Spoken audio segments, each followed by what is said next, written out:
এই সবে বিদ্যা ত্যাগ অবিদ্যাকরণ, অকরণে দোষ কইলে ভক্তির লভন। তাহলে এখানে বলছেন একাদশী, বলে একাদশীর কথা যদি বলা আবার দ্বাদশী, বলে হ্যাঁ দ্বাদশীও রয়েছে, অনেক অনেক দ্বাদশী রয়েছে, অনেক একাদশীও রয়েছে, এই জন্য তুলে ধরেছে। তাহলে একাদশী ব্রত পালন করবে, দ্বাদশী ব্রত পালন করবে, জন্মাষ্টমী ব্রত পালন করবে, রামনবমী ব্রত পালন করবে, নৃসিংহ চতুর্দশী এগুলো পালন করবে। আচ্ছা, এগুলো বিশেষ বিশেষ যুগ উপযোগ হয়ে এসছে।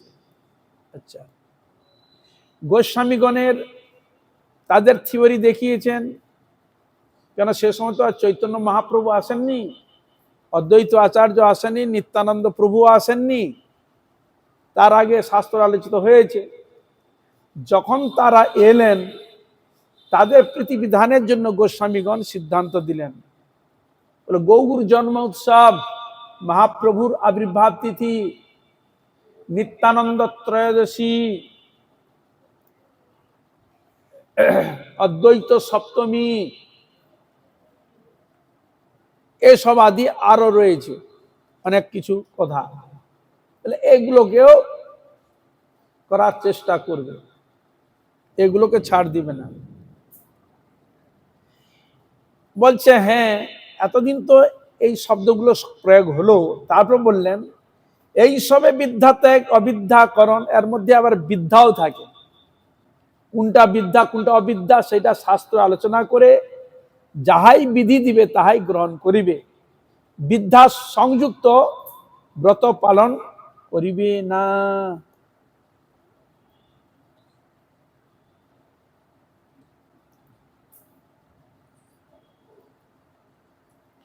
এই জন্য কোনটা আবার বিদ্যা কোনটা অবিদ্যা রয়েছে সেই সব জিনিস বিচার করে ব্রত পালন করবে।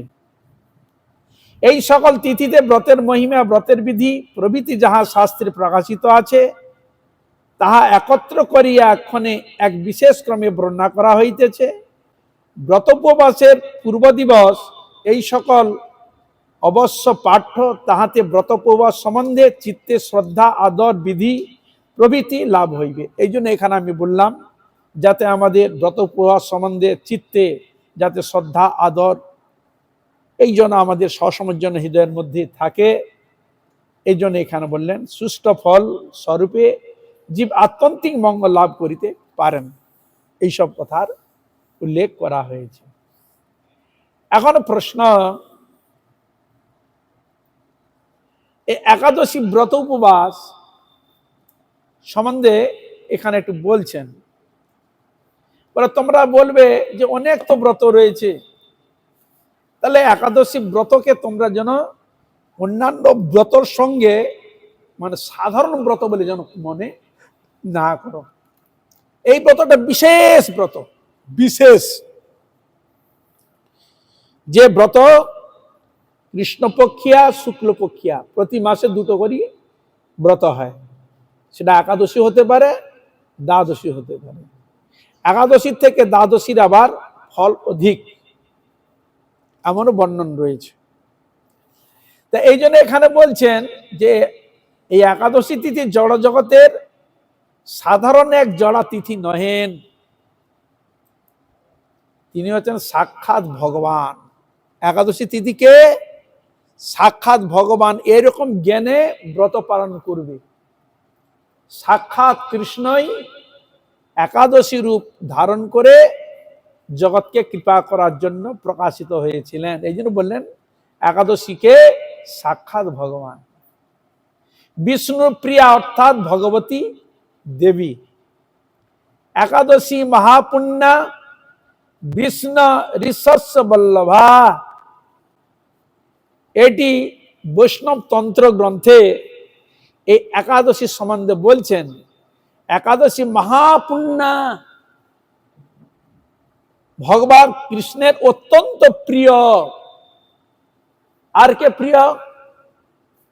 তোমরা তুলসীর পরিক্রমা করো না, শ্রীকৃষ্ণেরও প্রিয়া তুমি বলা আছে না? কার প্রিয়া? শ্রীকৃষ্ণের প্রিয়া, অত্যন্ত বল্লভ, একান্ত আপন। সেরকম একাদশী তৃতীয় ঠিক এই প্রকার। ভগবান শ্রীকৃষ্ণের যেমন লক্ষ্মী,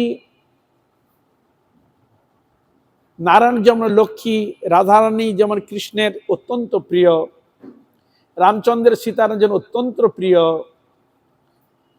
বা সীতা যেমন রামচন্দ্রের অত্যন্ত প্রিয়, লক্ষ্মী যেমন নারায়ণের অত্যন্ত প্রিয়, রাধারানী কৃষ্ণ যেমন অত্যন্ত প্রিয়, সেরকম একাদশী তিথি বৃন্দা দেবী ভগবান শ্রীকৃষ্ণের অত্যন্ত প্রিয়। তাহলে যদি তার প্রিয়, তুমি যদি তার প্রিয় হতে চাও, তুমি যদি কৃষ্ণের গোবিন্দের প্রিয় হতে যদি চাও, তাহলে তার প্রিয়ের বস্তু যদি প্রীতিবিধান করো, ভগবানের প্রীতিবিধান করো, তাহলে কৃষ্ণ তোমাদেরও কি করবে? ওই কৃষ্ণ প্রিয়ার মতো তোমাদেরও চরণে স্থান দিয়ে সেবায় অধিকার প্রদান করবেন। তাহলে ভগবানের যদি প্রিয় হতে হয়, তা ভগবানের প্রিয় যিনি, তার চরণ সান্নিধ্যে তার সেবা পূজা, তার প্রীতিবিধান করলে তবে তুমিও তার প্রিয় হতে পারবে। আমরা তো জগতের প্রিয় হতে চাই, ভগবানের প্রিয় হতে কেউ চাই? যারা সত্যি সত্যি ভগবানের প্রিয় হতে চান, তিনি যেন এইসব ব্রত অবশ্য পালন করেন। আর কি বললেন? আমাদের শরীরটা সবসময় অপবিত্র, মন অপবিত্র, দেহ অপবিত্র, রক্ত, মজ্জা, বিষ্ঠা, মূত্র দ্বারা এই একটা থলি বিশেষ শরীর, দুর্গন্ধ একটা শরীর, এটি সবসময় অপবিত্র। তাহলে এই শরীর মন প্রাণকে যদি পবিত্র করতে হয়, তাহলে কি করবে? পুণ্য স্বরূপা, এসব হচ্ছে পুণ্য স্বরূপা। ভগবান শ্রীকৃষ্ণের নাম গুণগান কীর্তন, তার ভক্ত এবং তাহাদের কথা স্মরণ চিন্তন ব্রত আদি করলে তাহলে আমাদেরও শরীর মন প্রাণ ভক্তি ভাবাপন্ন হয়ে ভগবত সেবার উপযোগী হয়ে থাকে। আর এ একাদশী তিথি পরমেশ্বর শিব বিষ্ণুর আনন্দ বিধায়িনী, আনন্দ প্রদান করেন। ভগবান শ্রীকৃষ্ণের আনন্দ প্রদান করেন কিসের দ্বারা? সেবার দ্বারা। লক্ষ্মী কিসের দ্বারা ভগবানের, নারায়ণ তো প্রিয়, ভগবানের সেবা করছেন, চরণ সেবা করছেন। ব্রজের গোপীগণ রাধারানী কৃষ্ণের এত প্রিয় কেন? না ভগবানের সেবা করেন। হ্যাঁ, সেরকম একাদশীও ভগবানের সেবা করেন। সেরকম আমরা যদি তার সেবকের সেবা যদি করি, তার মাধ্যমে ভগবান শ্রীকৃষ্ণের কৃপা অবশ্যই পাওয়া যাবে। এই জন্য এখানে বললেন বিষ্ণুর আনন্দ বিধায়িনী মহাকারণিক শ্রী জগন্নাথ দেব এই একাদশী রূপে মূর্তিমান। আবার বলেছেন এই একাদশী রূপে স্বয়ং জগন্নাথ মূর্তিমান, একাদশী রূপে হইয়া জগতে বিরাজ করছেন। সেই অনন্ত স্বরূপা বিষ্ণুময়ী শক্তি সকল জীবের সর্বপ্রকার মঙ্গল বিধানের উদ্দেশ্যেই পরম শুভা একাদশী তিথি রূপে প্রকটিতা জানিতে হইবে। এটি ভবিষ্য পুরাণে এই একাদশীর মাহাত্ম্যের কথা বর্ণন করেছে। কোন পুরাণে? ভবিষ্য পুরাণে। কেন শব্দটা ভবিষ্য কেন নিয়ে এলেন? আমাদের ভালো মন্দটা কখন বুঝতে পারি? ভবিষ্যতে তুমি করলে ভবিষ্যতে মঙ্গলটা উপলব্ধি করতে পারবে। তার প্রত্যেকটি জীবের মঙ্গল অন্যান্য শাস্ত্র থাকলেও তার মধ্যে একটি বিশেষ শাস্ত্র রয়েছে যাকে বলা হয় ভবিষ্য পুরাণ, সেখানে এখানে বর্ণিত রয়েছে। হরিবাসর, মাধব তিথি, বৈষ্ণব তিথি, হরের দিন প্রভৃতি নামে পরিচিত। একাদশী তিথি বিভিন্ন নামে পরিচিত। কৃষ্ণ জন্মাষ্টমী, রামনবমী প্রভৃতি ভগবত আবির্ভাব তিথিও ওই সকল নামে পরিচিত। কোন এক জায়গায় এক গ্রন্থে সেখানে পেয়েছিলাম, বলে শাস্ত্রে তো আমরা বেশিরভাগ দেখি একাদশীর ব্রতেরই মহিমা বর্ণিত রয়েছে, তাহলে আর অন্যান্য তিথি যে জন্মাষ্টমী ইত্যাদি তিথি, তাহলে এরা কারা? এসব তিথি তাহলে কারা? এইসব ব্রত স্বরূপ কারা? এ কে? এরা কে? এরা অন্যান্য যে ব্রতগুলো। তখন বলছেন শ্রী একাদশীর আর এক মূর্ত ব্রত হচ্ছে ওইগুলো। কৃষ্ণ একাদশীর আর এক মূর্তি ওই ওই ব্রত নামে পরিচিত। কৃষ্ণ জন্মাষ্টমী, রামনবমী ইত্যাদি যেসব ব্রতগুলো, এসব ব্রতগুলো আনুষঙ্গিক ভাবে একাদশীর আর এক মূর্তি স্বরূপা।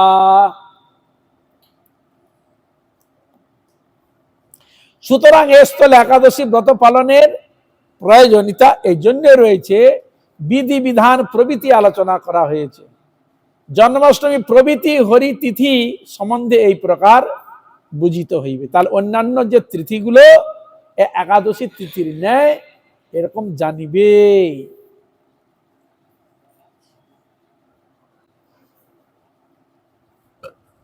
আরো শাস্ত্রে প্রমাণ দিচ্ছেন,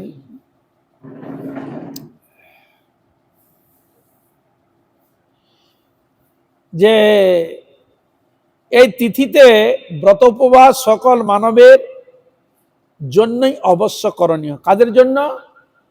মানবের জন্য বলা হয়। কেন? মানবের মঙ্গলের জন্যই ব্রত এসেছে। শাস্ত্র বলছেন ভুয়ো ভুয়ো, আমরা যেমন বলি পুনঃ পুনঃ, এখানে ভুয়ো ভুয়ো মানে অত্যন্ত প্রশংসা করেছে, বারবার প্রশংসা করেছে শাস্ত্রে দৃঢ়তার সহিত। হরিবাস সমাগত হইলে কখনো কাহারও ভোজন করা উচিত নয়।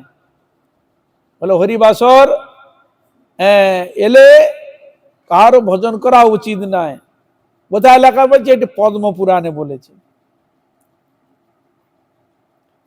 কি বলছেন? রটন্তি পুরাণানি ভুয়ো ভুয়ো বরাননে ন ভক্তব্যং ন ভক্তব্যং সংপ্রাপ্তে হরিবাসরে। রটন্তি পুরাণানি ভুয়ো ভুয়ো বরাননে ন ভক্তব্যং ন ভক্তব্যং সংপ্রাপ্তে হরিবাসরে। বারবার বলছেন পুরাণাদি শাস্ত্রে, হে বরাননে ন ভক্তব্যং ন ভক্তব্যং সম্প্রাপ্ত হরিবাসরে। হরিবাসর দিন ন ভক্তব্যং মানে কোন ভক্ষণ করিবে না, না না না না, নিষেধ করেছে। যা সা বিষ্ণুময়ী শক্তির অন্তন্তা ব্যাপা যা স্থিতা সা তেন তুথি রূপেণ দ্রষ্টব্য একাদশী সতী। বলে এই বিষ্ণুময়ী শক্তি যে অত্যন্ত যে শাস্ত্রে বর্ণিত রয়েছে, তার তিথি রূপে, কি রূপে? তিথি রূপে সকল শক্তি ভগবানের শক্তি এই ব্রততে সংমিশ্রণ করা থাকে। যে ব্রত পালন করবে একাদশী তিথি, তার সকল শক্তিগুলো ওই ব্রতকারী ব্যক্তিকে প্রদান করে থাকে। এই জন্য সেখানে বলছে তিথি রূপে।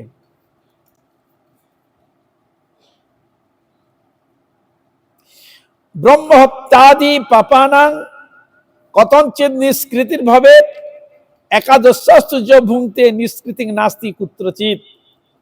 আরো বলেছে, একাদশ খুব জোর দিয়েছে, বলছে দেখো ব্রহ্মহত্যা পাপানাং কথঞ্চিৎ নিষ্কৃতি ভবেত। শাস্ত্রের বিধি দিয়েছে, যদি ব্রহ্মহত্যা আর অন্যান্য পাপ যদি মানুষ করে থাকে, কিঞ্চিত যদি করে থাকে কারণবশত, নিষ্কৃতি ভাবে তা থেকে নিষ্কৃতি লাভ করা যায়, তা থেকে উদ্ধার হওয়া যায়। কিন্তু একাদশাংশ য ভুঙ্ক্তে, যিনি একাদশীতে ভোজন করে, নিষ্কৃতি নাস্তি কুত্রচিৎ। যিনি একাদশীতে ভোজন করেন, বলে তার কোন নিষ্কৃতি নাই। কি বুঝলে?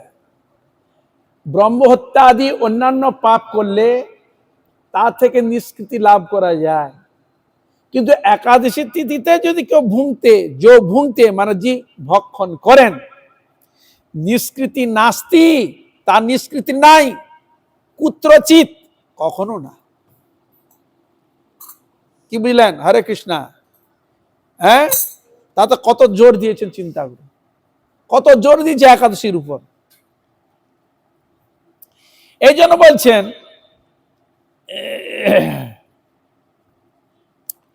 এই জন্য একাদশীতে নিষেধ করেছে এইসব জিনিসগুলো। মাতৃঘাতী, পিতৃঘাতী, ভাতৃঘাতী, গুরু হন্তা পাপী রূপে পরিগণিত হয়। আপনি পাপ না করলেও ওই অন্নাদি ভক্ষণ করলে ওই পাপে আপনাকে জড়িত হতে হয়। কেন? ওই পাপগুলো ওই অন্ন আদি শস্যের মধ্যেও থাকে। বিষ্ণুলোক হইতে সে চিরকালই বিচ্যুত হইয়া থাকে। একাদশীতে যিনি ভক্ষণ করেন, যেগুলো শাস্ত্র নিষেধ রয়েছে, তাহলে তার বিষ্ণুলোকে যাওয়ার আর তার থাকে না, রাস্তা থাকে না। এটি স্কন্দ পুরাণে বর্ণিত। ব্রহ্মহত্যা আদি পাপ সকল হইতে নিষ্কৃতি লাভ সম্ভব, কিন্তু একাদশীতে ভজন করিলে কোন অবস্থাতেই নিষ্কৃতি নাই। এটি বর্ণন করেছেন বৃহৎ নারদীয় পুরাণে।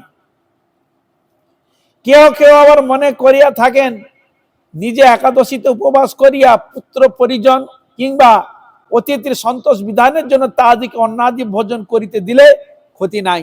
দেখুন আমাদের অনেক সময় এরকম হয় না, খুব কাজ করে, খুব পরিশ্রম করে, ওকে অন্ন না খেতে দিলে হয়, ও তো পারবে না করতে, কি হরে কৃষ্ণ বলে না, অনেক সময় ও তো অনেক খাটাখাটনি করে, খুব পরিশ্রম করে, অন্ন না দিলেও বেটা বাঁচতে পারবে না, খেতে পারবে না, মানে কিছু করতে পারবে না। তার আপনার কি বলে, দাও, ও করবে, দাও। কিন্তু এখানে নিষেধ করেছে। এখন বলছে দেখো, কেউ কেউ আবার মনে করে থাকেন যে একাদশীতে উপবাস করিয়া পুত্র পরি, নিজে একাদশী করছে, পুত্র পরিজন কিংবা অতিথির সন্তোষ বিধান, তাদের বিধান আমরা করতে পারবো না বাবা, হ্যাঁ আমরা পারবো না, বাঁচবো না, আমাদের এগুলো দিতে হবে, এরকম করে না, এরকম এরকম বলছেন। কিংবা তিথির সন্তোষ বিধানে তাহাদিকে অন্ন ভোজন করিতে দিলে ক্ষতি নাই, এরকম তারা মনে করে। কিন্তু পদ্মপুরাণের দেবী পার্বতীর প্রতি শিব ঠাকুরের উক্তি দেখা যায়। সেখানে স্বয়ং শিব ঠাকুর শিবানীকে বলছে না, দেওয়া যাবে না।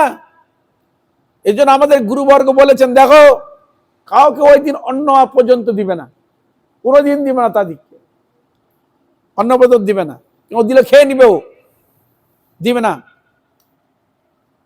এমনি গ্রামগঞ্জের দিকে আমরা দেখি লক্ষ্মী পূজার দিন, মানে লক্ষ্মী মানে বৃহস্পতিবার দিন অনেকে অতিথি ফকির আসে, তো অন্যান্য দিন চাল টাল দেয়, কিন্তু ওই বৃহস্পতিবার দিন যদি আসে না, ওকে চাল দেয় না, কি করে, ওই টাকাটা হাতে ধরিয়ে দেয়, টাকা টাকা টাকা হাতে ধরিয়ে দিচ্ছে, বলে আজকে চাল হচ্ছে লক্ষ্মী, দেওয়া যাবে না। তার টাকাটা কি লক্ষ্মী নয়? কি যাই হোক, তারা বুঝেন যে মা লক্ষ্মী অন্য রূপে রয়েছেন, কিন্তু তারা দেয় না, হাতে একটা টাকা হাতে ধরে দেয়, এটাও আমার দেখা, ওই দিন দেয় না। কিন্তু একাদশী দিনে আমাদের বৈষ্ণবগণ তারা বলে দেন যে দেখো বাবা, একাদশী দিন তোমার যদি প্রসাদ পাওয়া একান্ত ইচ্ছা হয়, একাদশী দিন পাবে না, অন্য দিন আসবে, কিন্তু একাদশী দিন তোমাদের কাউকে আমরা অন্ন দিতে পারবো না, এটি গোস্বামীগণের শাস্ত্রের নির্দেশ দেওয়া রয়েছে। কিন্তু কেউ কেউ আর পাকামি করে যদি বলে খেয়ে নে, যাই হবে, এই যে সে দিল, ওই যে দিল, তো ওই পাপের ভাবি ওকে হতে হবে, এটা জেনে রাখো। যে দিবে তাকে ওই পাপের ভাগী হতে হবে, কেন শাস্ত্রে সেটা নিষেধ আছে, তুমি জেনে শুনে পাপ করছো, দিবে না।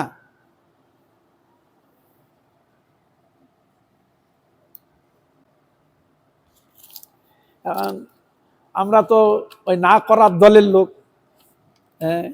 যদিও ইচ্ছা না থাকলে ঘরে, তো সে তো বিরোধী, এখন টাকা দিতে হয়, জেনে শুনেও দিতে, কিছু করার নেই, এই হলো বুঝা যায়। পুত্র পরিজন বন্ধু অতিথি প্রভৃতিকে আহারের জন্য বলা, আর তাহাদিকে গোবধ বিপ্র হত্যা স্ত্রীবধ সুরাপান করিবার জন্য অনুরোধ করা। দেখুন এখানে আর একটা যুক্তি দিয়েছে, ওই যে তাকে যে অন্ন দিল, তাকে কি করে পাপে ফেলানো হলো, ব্রহ্মহত্যা, গো হত্যা, মাতৃহত্যা, যত পাপ রয়েছে ওই পাপে তাকে লিপ্ত করানো হলো, কি বলে, ওই পাপের দিক লিপ্ত করা হলো, যারা গ্রহণ এই অনুমোদন তাকে করালো। তার দ্বারা কি বোঝা যায়, আমাদের ভারতবর্ষ সকলেই সনাতনী, সকলে এটা করবে, কিন্তু উৎপটাং হয়ে গেছে, এই জন্য তো করা যাচ্ছে না। সমস্যাটা তো এইখানেই। সকলে সনাতনী, সকলে এক ব্রত আদি করতো, মুনি ঋষিরা সকলেই করতো, তাদের বংশধর। এখন আমরা মৎস্য মাংস খেয়ে একবারে বাঘের মতো, বাঘ যেমন রক্ত মাংস মুখে দিলে আর সে মানুষ ছাড়া আর অন্য কিছু খেতে যায় না, সেরকম আমাদের ওই বস্তু খেয়ে খেয়ে এমন অভ্যাস হয়েছে, অন্ন এবং মৎস্য মাংস না খেলে আমাদের জীবন পরিচালিত হবে না। এই জন্য আমাদের খারাপ করে বসে আছি নিজে। এই জন্য এখানে বলছেন স্ত্রীবধ সুরাপান করিবার জন্য অনুরোধ করা, একই কথা। ইহাদের সকলেরই সমান অধোগতি হইয়া থাকে। ওই যারা অনুমতি করলো দিল, বলে তাদের অধোগতি, মানে ওই পাপে তাকেও লিপ্ত হতে হবে। তাহলে চিন্তা করুন, তাহলে এই ব্রত করতে গেলে কত কঠোর হতে হয়। সবসময় জানবেন, সাধন ভজন করতে গেলে যদি কঠোর যদি না হন, আপনাকে পটকি দিবে, আপনাকে নিয়ে চলে যাবে অন্যদিকে। অন্যদিকে আপনি যত শক্ত দেখান ক্ষতি নাই, কিন্তু সাধন ভজন হরি ভজনের দিকে এটা আপনাকে অত্যধিক শক্ত হতে হবে। মন প্রাণ বুদ্ধি বিবেক অত্যন্ত শক্ত হতে হবে নিজেকে। যদি কেউ চলে যায় আমার সঙ্গে, সঙ্গ যদি না, তার সঙ্গে কোনো সম্পর্ক নাই, এরকম পাপী ব্যক্তির সঙ্গে কোনো সম্পর্ক নাই। জীবন যদি একা ভগবানের উপর ভরসা করে চলছে সেও আচ্ছা, কিন্তু এরকম সান্নিধ্যের সঙ্গে তাদের দিবেন না। অত্যন্ত শক্ত হতে হবে। যদি করো তুমি তোমার মতো খাও, এটাকে আমাকে ওই স্পর্শে তুমি জোড়াবে না, এরকম সাইড হয়ে যাবে, তবে তোমার মঙ্গল। নাহলে তোমাকেও জড়িয়ে দিবে তাদের মধ্যে। এবার জড়াচ্ছে তো, করতে দিচ্ছে না। এই জন্য বরং উক্ত দিনে পুত্র ভার্যা এবং স্বজনগণের সহিত ভক্তি সহকারে উপবাসী থাকাই সকলের কর্তব্য। এটি বিষ্ণু ধর্ম উত্তরে এই কথাটি এখানে বলা রয়েছে। মহাপ্রভু সচী মাতাকে বলেছিলেন, একদিন মাতৃপদে করিয়া প্রণাম, প্রভু কহে মাতা মরে দেহ একদান। মাতা বলে তাই দিব তুমি যা মাগিবে। প্রভু বলে একাদশীতে অন্ন না খাইবে। সচি কয়ে না খাইব ভালোই কহিলা, সেই হইতে একাদশী করিতে লাগিলা। এটি চৈতন্য চরিতামৃত আদি 15 অধ্যায় 8-10 এটি বর্ণিত রয়েছে। এখন কথা আছে, এটা সবসময় জানবেন, অগ্নি আপনি জেনেও স্পর্শ করুন, না জেনেও স্পর্শ করুন, সে আপনাকে পুড়িয়ে দিবে, এ বিষয়ে সন্দেহ নেই। কিন্তু সাধন ভজনের ক্ষেত্রে অনেক সময় আমরা না জেনে অনেক কিছু করে থাকি, হয়েও যায়।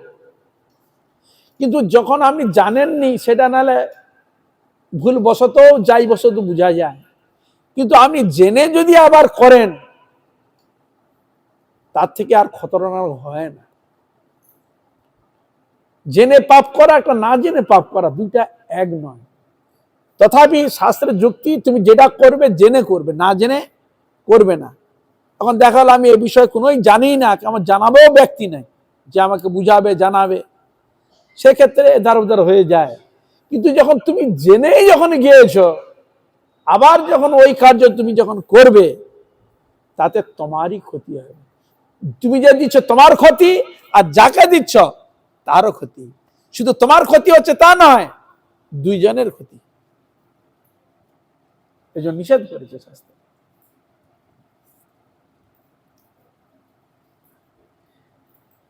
তাহলে মহাপ্রভু বলছিলেন, হে মাতা, আমার এক কথা আপনি পালন করুন, বলে আপনার অবশ্যই মঙ্গল হবে। তখন বললেন একাদশীতে অন্ন খাইবে না। সচী মাতা বলে ঠিক আছে, ভালোই হইল। সেদিন থেকে তিনি আর খেতে লাগলেন না, খেলেন না, ত্যাগ করে দিলেন। সেরকম আমরা আগে যা খেয়েছি খেয়েছি, জানি না, ভুল করেছি। এখন যখন জানলাম,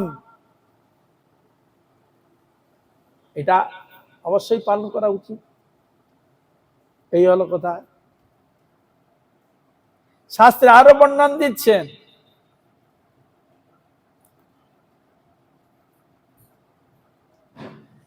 আগে মহাভাগবত ছিলেন, রাজার নাম হচ্ছে রুক্কাঙ্গদ। আমরা নাম শুনেছেন কি জানি না, নাম হচ্ছে রুক্কাঙ্গদ, ধার্মিক রাজা ছিল। সে রাজার হস্তিশালায় সর্বপ্রথম হস্তিপীঠে ঢক্কা বাজাইতে বাজাইতে তার রাজ্য মধ্যে সর্বত্র ঘোষণা করতেন।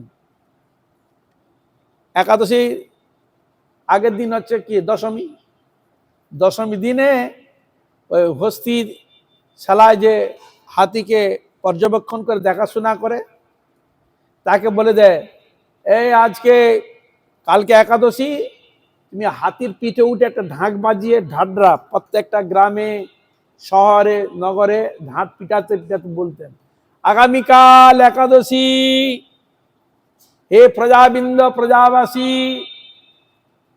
আপনারা শুনুন, আগামীকাল একাদশী, আপনারা সকলে একাদশী ব্রত পালন করবেন। তাই রাজা আপনাদের সজাগ করার জন্য, পালন করার জন্য এই ঢাডরা পিঠে আপনাদের সচেতন করে দিচ্ছেন, আপনারা অবশ্যই পালন করবেন। আর যাহারা এই রাজার এরকম ব্রত উপবাসের কথা শ্রবণ করে যারা এই কথাকে মানবে না, ব্রত পালন করবে না, তাদেরকে দেশ থেকে বিতাড়িত করা হবে। আর কি বলা, এই ব্রত রাজার আত্মীয় পরিজন থেকে আরম্ভ করে সকলের জন্য একই বলবৎ। অনেক সময় দেখা না, আমি উচ্চ পদে আছি, হ্যাঁ আমার ছেলে না খেলেও চলবে, এখানে চলবে না, ও কোনো দোহাই দেওয়া চলবে না। বলে রাজারও যদি কেউ আত্মীয় পরিজন, তার যদি কেউ থাকে, তাও ওই একই নিয়ম। কেন? সাধন ভজন ঈশ্বর আরাধনা করতে এরকম কড়া হতে হবে, এই জন্য কড়া ছিল। আর আমরা কড়া নই বলে তো ফেসে গেছি, নরকের দ্বারে যাচ্ছি আমরা। কি করে টাকা পয়সা রাখতে হবে, ইনকাম করতে হবে, এদিকে আমাদের খুব টনটনে জ্ঞান আছে, কড়া আছে, এই বিষয়ে কড়া। কিন্তু হরি আরাধনা ভগবত ভজনের দিকে, ব্রত পালনের দিকে, এদিকে আমরা কড়া নই, এদিক দিয়ে আমরা অত্যন্ত কি লুজার। হরে কৃষ্ণ।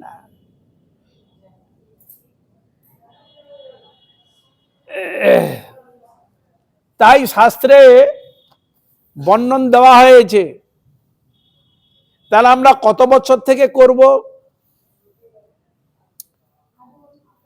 8 থেকে 80। তা আপনাদের 8 বছর বয়স হয়েছে তো?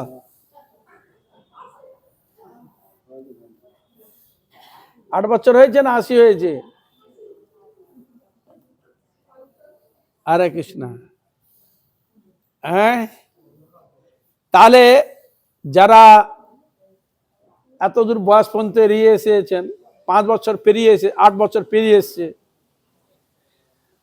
তাহলে তার তো ব্রত করেনি, তাহলে কি হবে? হ্যাঁ, 8 থেকে 80 বলা রয়েছে। তাহলে এমন ভাবে ব্রত আদি করতে হবে নিষ্ঠা সহকারে, যেন 8 থেকে 80 পর্যন্ত পুরোটাই যেন ফলটা লাভ করা যায়। কেন? দীর্ঘই করেছি তো, পরিশ্রম করতে হবে, কঠোরভাবে ভজন করতে হবে, কঠোরভাবে করতে হবে। তাহলে ওই যে এতদিন করিনি, 8 থেকে করিনি, মাইনাস থেকে গেছে। তাহলে যাতে করা যায়, হ্যাঁ, আর যেটাকে বলে আদা জল খেয়ে করতে হবে, মানে খুব ভালো করে নিষ্ঠা সহিত ব্রত আদি পালন করতে হবে। করলে কি হবে? তাহলে ওই 8 থেকে 80 বছরের যে একটা ডিফারেন্স ছিল, সেটা অনায়াসে পূর্ণ হয়ে যাবে।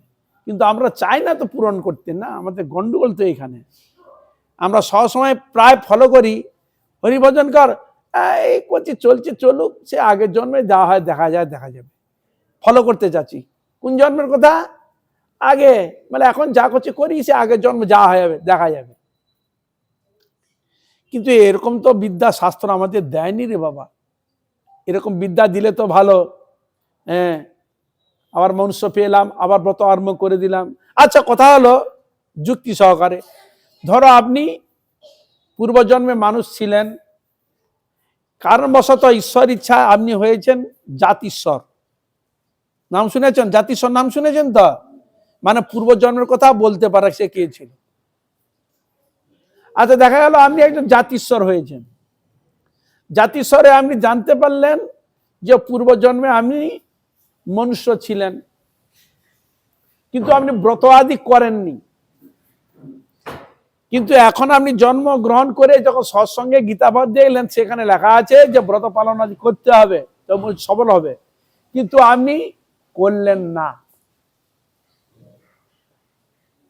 তাহলে কি হবে? ভালো হবে কি? তাহলে আচ্ছা, আবার ক্ষেত্রে হলে মানুষের জন্ম ছেলে দেন, আগের জন্মে হয়তো কেবল আমি হরিণ ছিলাম, অন্য নিতর প্রাণী ছিলাম, এখন আমি ঈশ্বর ইচ্ছায় মনুষ্য হয়েছি। হ্যাঁ, তার মনে আছে আমি এইটা ছিলাম, তার মনুষ্য হয়েছি। তাহলে এই জন্মে এই মনুষ্য জন্ম পেয়ে যে তার অন্য কোনো ইতর জনিতে না যেতে হয়, তার সঙ্গে সতর্ক হওয়া উচিত কিনা? প্রমাণ কোথায়? এই যে জড়ভরত রাজা ছিলেন কিনা, তপস্যা করতে গিয়ে হরিণের পাল্লায় পড়ল, হরিণকে বাঁচাতে গিয়ে সে হরিণকে নিয়ে এসে বড় করে, হরিণ মরে গেল, সে হরিণ চিন্তা করতে করতে আবার হরিণ জন্ম লাভ করল, আবার সে তিনি মনুষ্য জন্ম লাভ করলো, তখন সে জানতে পারলো আমি হরিণ হয়েছি। হ্যাঁ, ভজন করতে গিয়ে তখন কি করলো, তিনি কঠোর ভাবে সাধন ভজন করতে আরম্ভ করলেন। তাহলে এখন আপনি বলবেন আমরা কি পশু ছিলাম না পক্ষী ছিলাম, আমরা তো জানি না, এত সতর্ক কেন হব? কেন শাস্ত্র তো সতর্ক করে দিয়েছে। মৎস্য, কুর্ম, গাছপালা, পশু পক্ষী, কীট পতঙ্গ, গরু ছাগল, ভেড়া গাধা গর্ধব, বাঘ সিংহ হাতি, এসব জন্ম তো অতিক্রমে এসেছি, শাস্ত্র প্রমাণ দিচ্ছে। তাহলে আমরা সতর্ক হই না কেন? তাহলে আমার দুর্বলতাটা কোথায়? আমার দুর্বলতাটাকে করতে হবে, রিসার্চ করতে হবে। আমার দুর্বলতাটা কোথায়? কেন আমি অগ্রসর হতে চাচ্ছি না? কেন আমি যেতে চাচ্ছি না? আমার গন্ডগোলটা কোথায়? এটা রিসার্চ করে দেখুন। এটা রিসার্চ করে দেখলো, কেউ বলবে হ্যাঁ আমি করতে চাই, আমার স্বামী করতে দেয় না। আবার স্বামী যদি করতে যায় কিন্তু বাধা কেন? আমার স্ত্রী করতে দেয় না, বেঁকে বসে। আবার কেউ বলবে না আমার ছেলে বসে বেঁকে বসে, আমার মেয়ে বেঁকে বসে। কোনো না কোনো কেউ বেঁকে বসে সংসারে আছে কিনা? হ্যাঁ, আছে কিনা? কেউ না কেউ বেঁকে তো বসে। কেউ পাড়া প্রতিবেশী বেঁকে বসে, এরকম করবি না, বাধা দেওয়ার সৃষ্টি করার লোক রয়েছে। কিন্তু আমি যদি সতর্ক হই, যদি আমি ভজন করি, তুমি যদি আমার সঙ্গ যদি নাই দাও, তাতে আমার কোনো যায় আসে না। যাও পালিয়ে ভাগা আমার সঙ্গে, তখন আমার আত্মীয় ন। শাস্ত্র বলে দিয়েছে এক কথা, জেনে রাখুন, যে হরিভজনে বাধা দেয় তাকে জানবে স্বজনাক্ষ দস্যু বলে, তাকে জানবে সে আমাকে নরকে নিয়ে যেতে চায়, সে আমাকে ঊর্ধ্বের দিকে উঠতে দেয় না, গোবিন্দের পাদ পদ্মজয়তে সে নিতে দেয় না, সে আমাকে অন্য দিকে নিয়ে যাবার চেষ্টা করছে। এটা আপনারা চান? যারা হরিভজন বাধা দিবে সে স্বজনাক্ষ দস্যু বলে আপনারা জানবেন না? সে বাধা দিবে কেন? কেন বলে না আচ্ছা তুমি তোমার মতো করো, আমি কোনো বাধা দেবো না, সে তো বরং ভালো। কিন্তু তোমরা তো বলবে না, শক্ত হবে না, তাহলে কি করে হবে?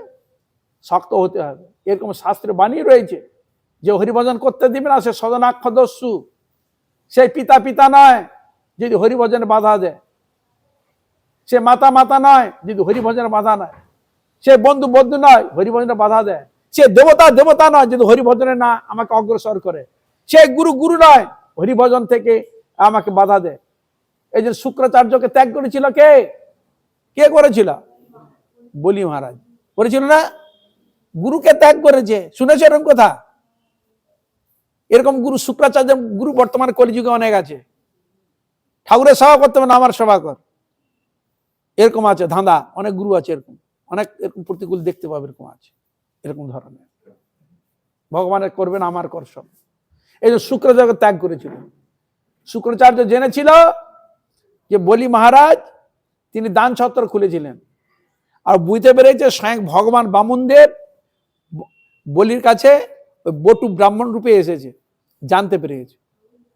তাই বলছে বলিকে, বলি মহারাজ শোনা, এই যে এসছে না ভগবান এসছে তোমার কাছে দান নিতে, তোমার সব হরণ করে নিবে, দিবে না খবরদার, বাধা দিয়েছে।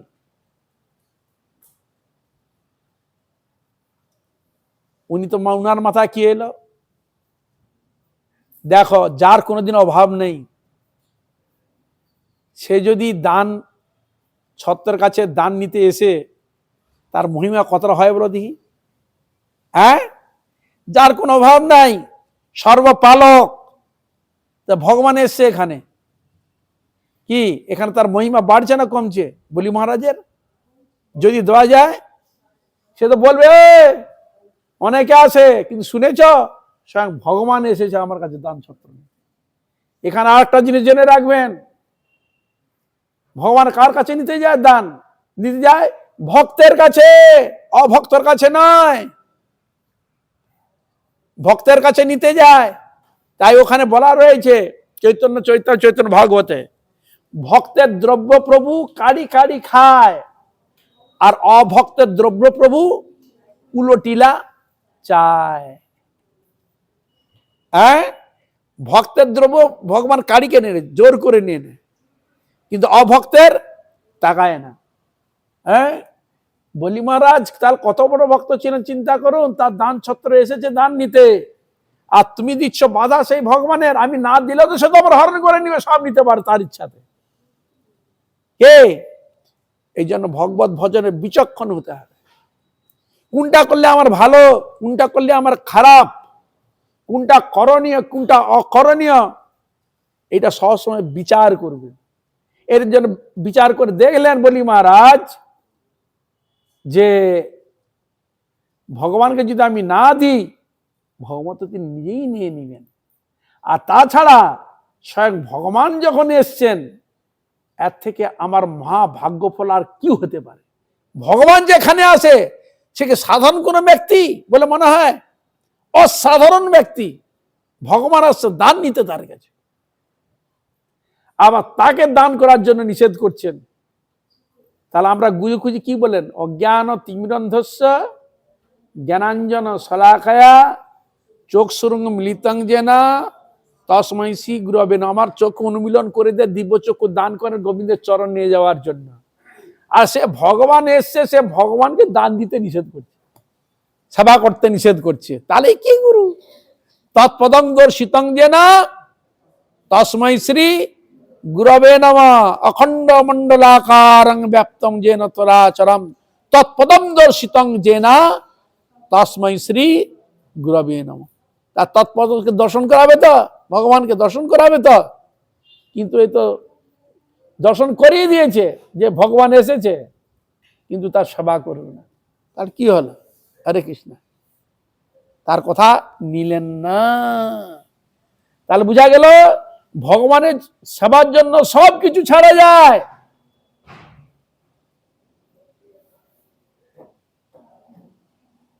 কি ভগবানের যারা সেবা করবে তাকেও ছাড়তে কোনো দ্বিধাবোধ নেই, কোনো দোষ হবে না, কোনো ত্রুটি হবে না।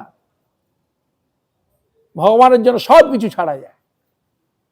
বিষয় সম্পদ, স্ত্রী পুত্র আত্মীয় পরিজন থেকে আরম্ভ করে সবকিছু ত্যাগ করা যায় ভগবানের প্রীতির জন্য।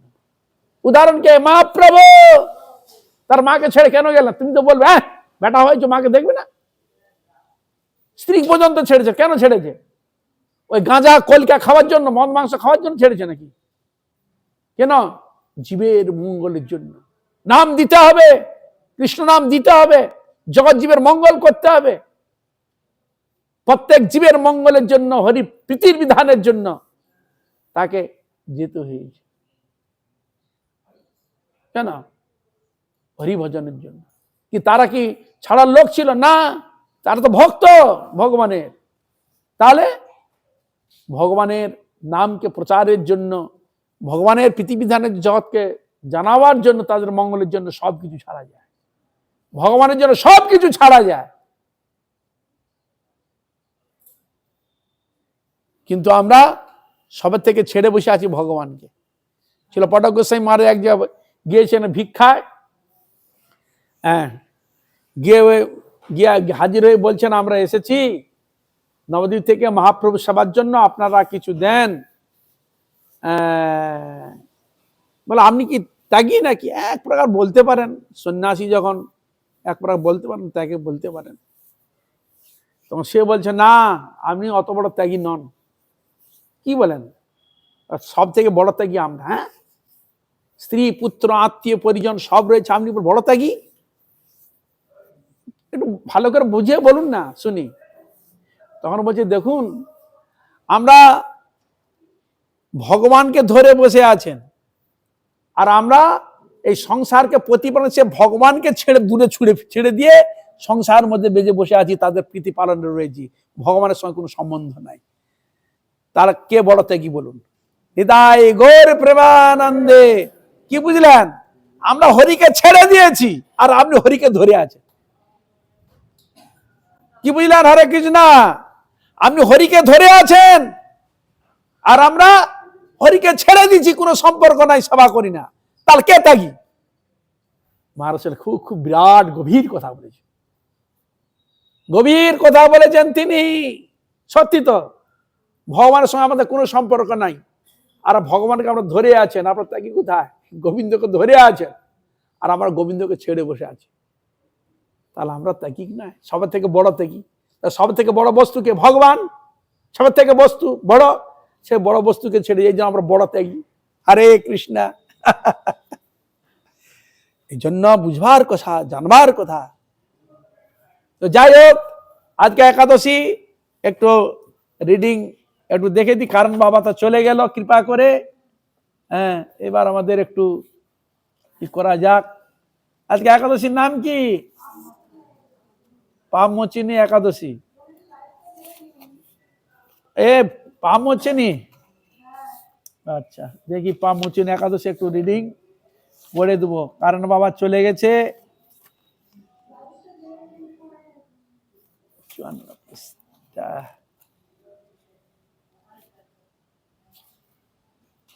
হরে কৃষ্ণ কৃষ্ণ কৃষ্ণ হরে হরে, হরে রাম রাম রাম হরে। পাপমোচনী একাদশী। মহারাজ যুধিষ্ঠির কৃষ্ণকে বলিলেন, হে প্রভু, চৈত্র মাসের কৃষ্ণপক্ষীয় একাদশী কি নামে প্রসিদ্ধা, তাহা কৃপাপূর্বক সবিশেষ বর্ণন করুন। কৃষ্ণ বলিলেন, হে ধর্মরাজ যুধিষ্ঠির, আপনি ধর্ম বিষয়ক প্রশ্ন করিয়াছেন। এই একাদশী সর্বসুখ দাত্রী, সর্বসিদ্ধি প্রদায়িনী ও সর্বশুভ প্রদা বলিয়া লোকহিতকর, সর্বপাপ হইতে নিস্তার ও মোচন করেন বলিয়া ইহা পাপমোচনী নামে প্রসিদ্ধ। দেখুন, সর্বপাপ হইতে নিস্তার করেন বলে, পাপ হইতে মোচন, মুচমঞ্চনে মানে এই বাধা থেকে মুক্ত করেন বলে এই জন্য নাম হলো পাপমোচনী একাদশী। রাজ চক্রবর্তী মান্ধাতা লোমস মুনিকে এই একাদশীর কথা জিজ্ঞাসা করেছিলেন। মান্ধাতা মহারাজ তিনি লোমস ঋষিকে প্রশ্ন করেছিলেন এ বিষয়ে। সেই কথা তিনি বলছেন, পুরাকালে চৈত্ররথ নামক এক অতি মনোরম উদ্যানে মুনিগণ বহু কালাবধি তপস্যা করিতেন। তথায় মেধাবী নামক এক ব্রহ্মচারী ঋষিকে মঞ্জু ঘোষা নামে এক বিখ্যাত অপ্সরা বশীভূত করিবার চেষ্টা করিতে লাগল। মঞ্জু ঘোষা নামে অপ্সরা তাকে বশীভূত করার জন্য চেষ্টা করল, কিন্তু ঋষির সাপ ভয়ে সে আশ্রমের ক্রোশ মাত্র দূরে বাস করিত। কারণ মুনির ভয় আছে, কাছে গেলে যদি আমাকে অভিশাপ দিতে, সেও ভয় আছে। সে নিজ গৃহে বিনা যন্ত্রে মধুর কণ্ঠে উত্তম সঙ্গীত গাইত। পুষ্প চন্দনে ভূষিতা ও সঙ্গীতরতা সে মঞ্জু ঘোষা অবলোকন করিয়া কামদেব মনোহর রূপে তাহার শরীরে অবস্থান করিল। কে? কামদেব তার শরীরে অবস্থান করতে লাগিল।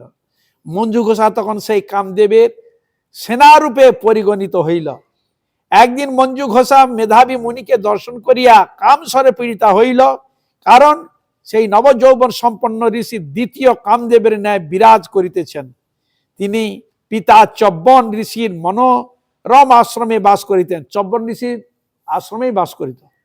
মঞ্জু ঘোষা তাহার প্রতি কামাসক্ত হওয়া হস্তে শব্দায়মান বলয় চরণে নুপুর কোটি দেশে মেখলায় সুশোভিত হইয়া মধ্যে মধ্যে ঋষির আশ্রম সন্নিধানে গমন করিতে লাগিল। এদিকে ঋষি মেধাবীও উক্ত অপ্সরার অনুপম সৌন্দর্য দর্শনে মুগ্ধ হইলেন। তখন সেই অপ্সরা মুনিকে নানা হাবভাব ও কটাক্ষ দ্বারা বশীভূত করিল। অতঃপর হস্তের বিনাটি ভূমিতে রাখিয়া মুনিকে আলিঙ্গন পাশে বদ্ধ করিল।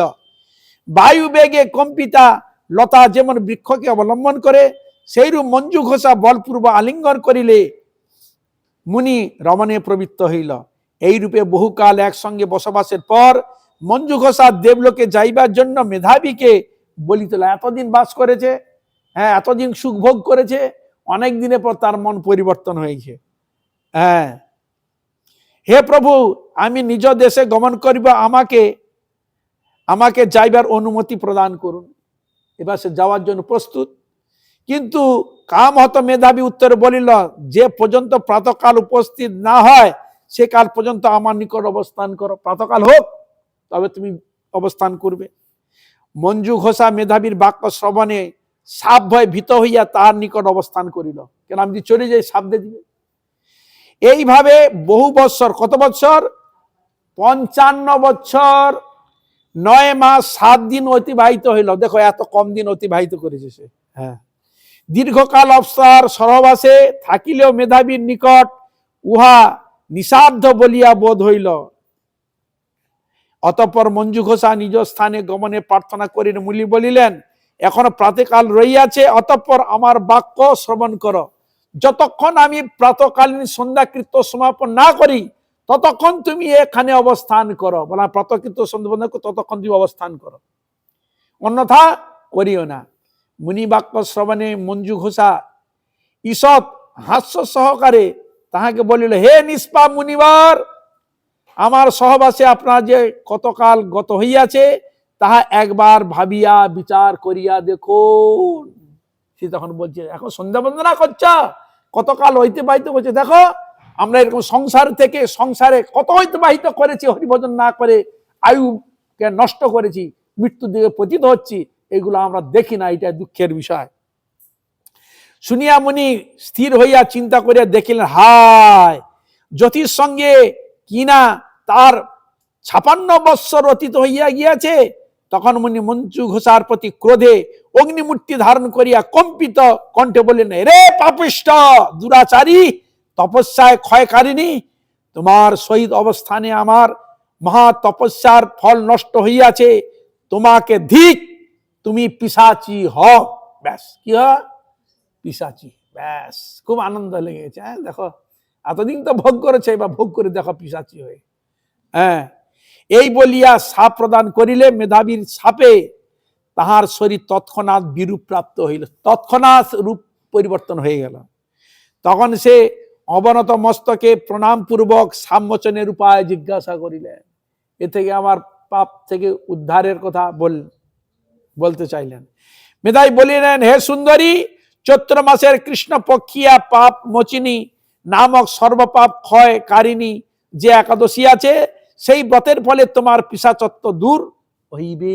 এই ব্রত, এই জন্য দেখুন এই কাজটা হয়েছিল বলে তার মাধ্যমে বিশেষভাবে পরিচিত হলো এই পাপ মোচিনী একাদশী।